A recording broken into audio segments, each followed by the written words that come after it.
Hello, my name is Morgan Wright, and welcome to my PowerPoint, The Geneva Conventions, the Evolution of Humanitarian Law. This PowerPoint will explain and give an outline of my upcoming final paper. Advancements in technology and globalization have brought our world closer than in any other time in history. In these times, humanitarianism is more important than ever. Global citizens should realize that we are a part of one world, and our actions today will impact the generations of tomorrow. Method and perspectives. Political perspectives will be explored as we look at how governments collaborated and ratified the treaties that make up the Geneva Conventions. We'll look at all four conventions. We'll look at the military perspective as we explore how wars impacted and shaped and helped to shape the evolution of humanitarian law. We'll look at war crimes against the treaties and how they impacted how the treaties were enforced. We'll look at social and global. We'll look at a social and global perspective as we explore how Red Cross efforts have impacted the world and humanity. What prompted the first convention? What events led to the first convention? So we'll explore how Henry did not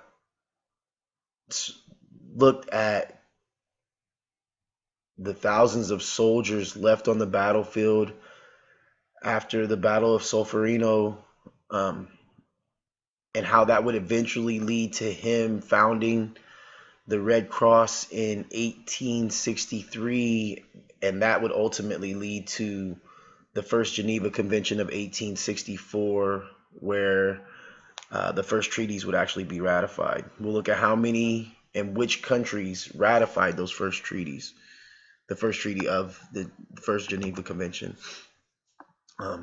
How have the conventions changed and grown over time? We'll look at each convention separately, from the first one in 1864 to the second in 1906, the third in 1929, and the fourth in what is ultimately referred to as the Geneva Convention of 1949. We'll look at what changes were made, why were the changes made, and how many more countries ratified the treaties in the subsequent conventions. Is there need for a new convention to address more modern issues? What problems do the treaties face today? We'll explore how advancements in technology and the way we fight wars now and the way war has changed over decades have presented more issues for the treaties. And we'll look at, do the treaties adequately deal with these problems? The time period to be explored for this paper will be 1859 to present.